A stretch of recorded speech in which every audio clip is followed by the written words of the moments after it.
I built a fantasy kingdom in Minecraft, complete with mountains and rivers, twisting forests and rocky moors. This map will be filled with cities and ruins, castles and dungeons, twisting caverns, and dark secrets. But why would I take on a project of this size?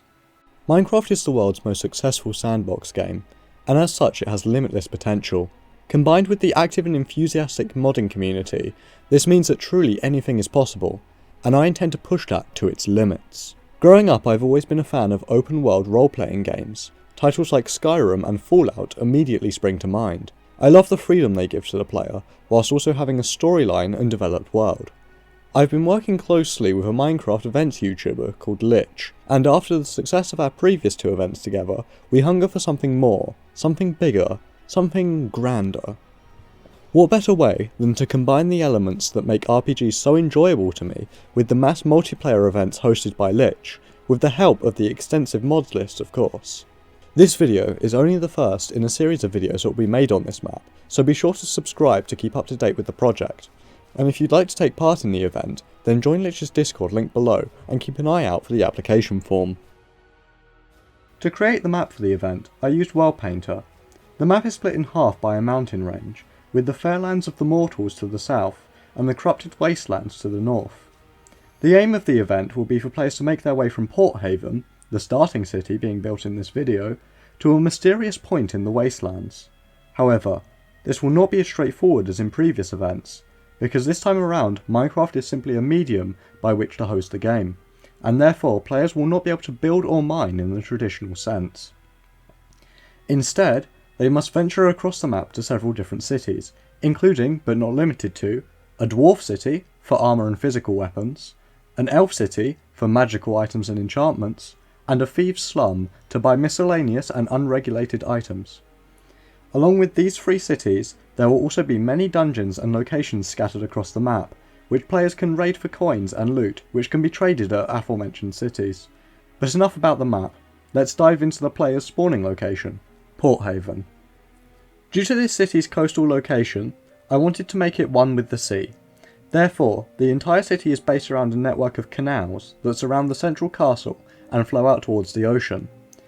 Because of this, I had to mark out the layout of the city in wool and then excavate with WorldEdit to create the channels for the water to flow through. Once the layout was complete, I got to work creating the city's outer walls. Each quarter of the city has a gatehouse at a 45-degree angle which leads to the main street. Due to the curve of the wall, detailing was a challenge, so instead I opted for a gradient from stone to quartz running up the wall, along with indents at regular intervals to break up the flat surface. I also created a street layout and drawbridges across the canals, and added extra detailing to the tops of the towers on the walls.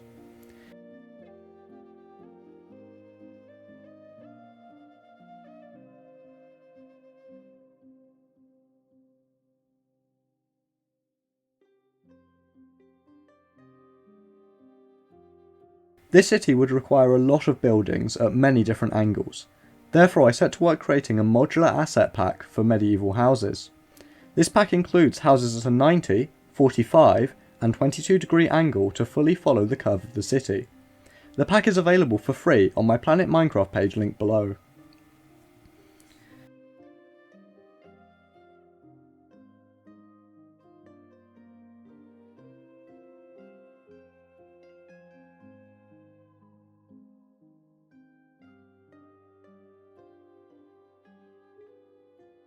The first use of this pack was to add houses to the top of the city walls. I wanted to create the impression that the city was originally built as a fortress, however it has existed in such a long period of peace that militarised defences were no longer necessary, and the population exploded to the point where people even built their homes on top of the old walls. After rotating and copying the walls to all quarters, I moved on to creating the central castle. This castle is the centrepiece of the city, and therefore I wanted it to be big and grand, and appear far older than the surrounding buildings. This castle is a relic from Porthaven's imperial past, a reflection of its military and political power in ages long gone. Perhaps some of this pride and arrogance still exists within the castle walls.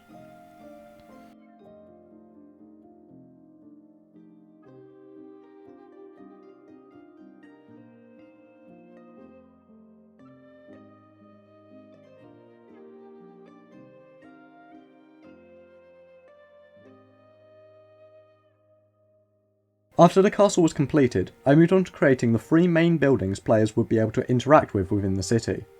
To start with was the tavern, which will hopefully be the first place players visit, and will provide food and rumours to help guide the players to key points on the map.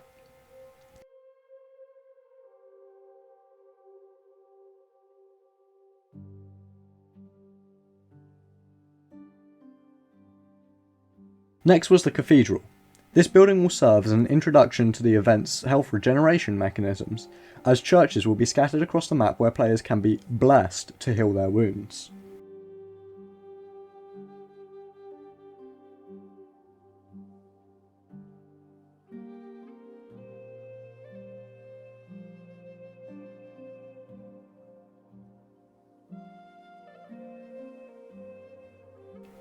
The final key building is the Adventurers Guild, where players will receive formal quests and maps to help navigate a large and confusing world. Due to this building being away from the main street, I gave it a large clock tower so as it would stand out above the other buildings. To ensure players would travel the correct way around the city, I raised the drawbridges on one side of the first quarter to allow for a boat to pass through. This both justifies the placement of the canals, but also steers player in the correct direction in the world with minimal guidance. The modular asset pack was then used again to fill the streets with buildings. Using this method also meant that there are many smaller side streets and passages snaking their way between the main roads, which creates variety in the ways that players can traverse this location. To communicate the safety of this area, I opted for an incredibly vibrant colour palette for the city's roofs.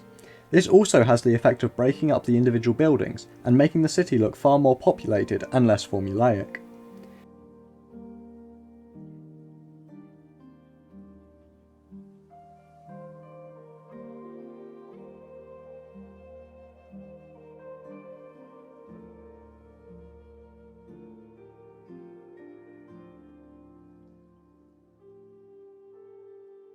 To create slightly more variety within the different quarters of the city, I created a mini Colosseum arena rising up from the houses surrounding it. Due to the shape and placement of this build, I had to redirect the streets around it, which also helped make each quarter unique.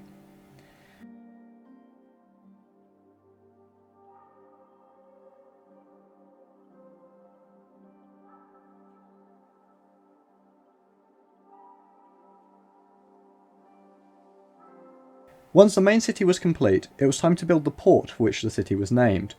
I wanted to create a safe harbour guarded by a large coastal wall. To start with, I marked it out with wool, then designed a wall tile which I copied to all sides and outlined to fill in the area above with different types of stone. I then used the ship asset, which true fans may recognise from my King's Coast build, along with the larger battleship designed for that map by Caesar, which I modified to blend better with the city's colour palette. After this, I created a dockyard buildings and a warehouse, which I scattered across the harbour along with strings of lights to guide the players towards the city. To create the seawall, I reused the towers from beside the canals and repurposed them into burning lighthouses.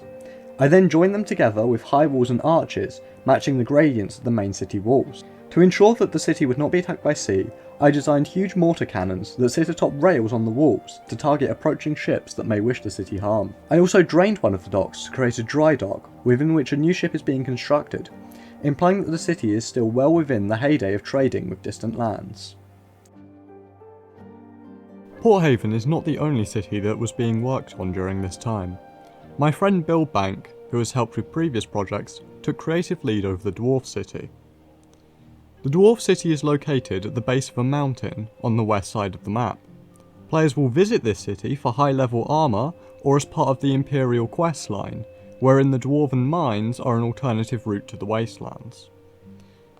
Buildbank started by creating large industrial walls, using a black stone gradient to create a soot-covered effect resulting from the dwarven forges.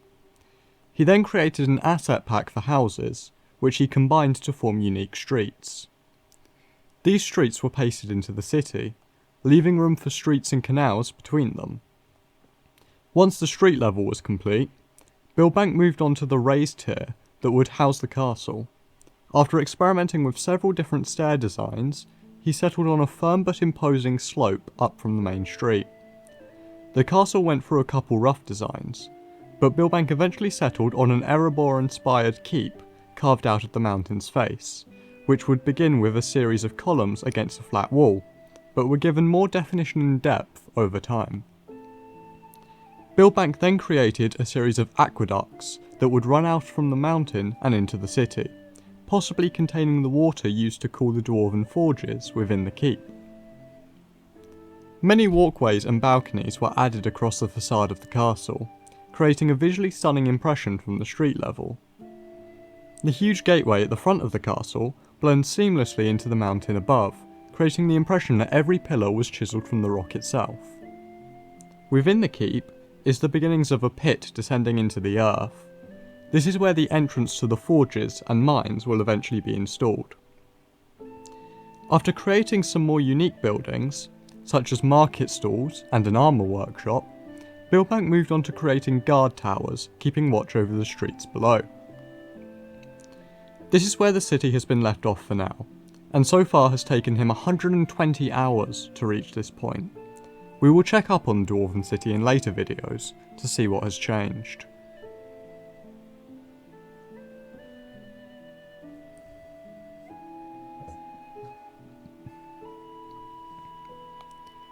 The map is far larger than just the cities themselves, and players will spend most of their time exploring the roads and wilderness between them in search of loot and monsters to slay, perhaps even coming into conflict or companionship with rival groups of adventurers along the way.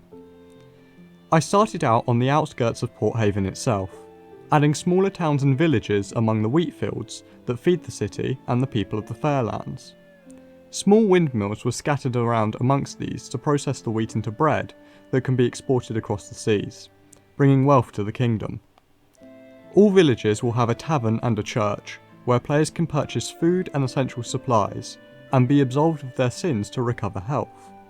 These villages will also be present further out in the wilderness, serving as a save point to keep players stocked up on their long journeys.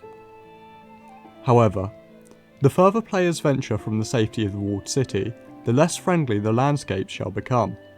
The wheat fields border onto the moorlands, a rough and rocky area almost barren of trees and teeming with hostile creatures. The ruins of old castles throughout this area pay tribute to the region's continually turbulent history, and only the most desperate of souls dare to forge their home here. However, the thieves' city of the moorlands will be revealed at a later date, along with the social outcasts and outlaws that shelter there. The main pull of the moorlands is a high density of dungeons found here, containing valuables and weapons the players will need to progress. These dungeons vary in size and difficulty, however no player should enter them unprepared, no matter how harmless they may seem. To speed up the dungeon building process, I created yet another asset pack with 3 different styles of dungeon: Gothic, Cave, and Overgrown. Each dungeon type would contain different mobs, which will be shown in a later video. The main danger presented by the moorlands is the wandering warbands of orcs. They live in hastily built camps and survive on the blood of travellers and other tribes. They have many outposts along the North Road, making access to the moors a challenge.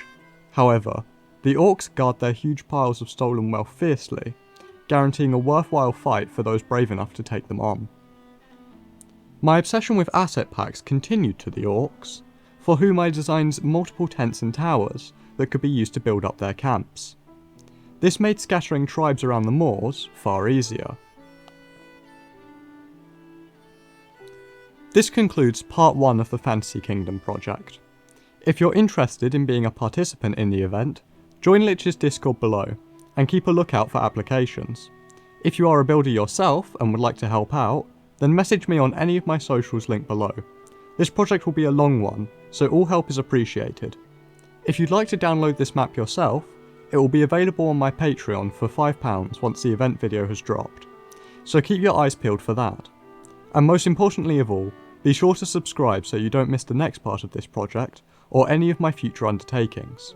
They're only going to get more ambitious from here. Hopefully releasing soon will be the full video on my 100 players dig to the void map, along with Lich's event video the map was designed for. Once this video releases, the entire map will be available on my Patreon, almost a year after its initial creation, so keep your eyes peeled for that.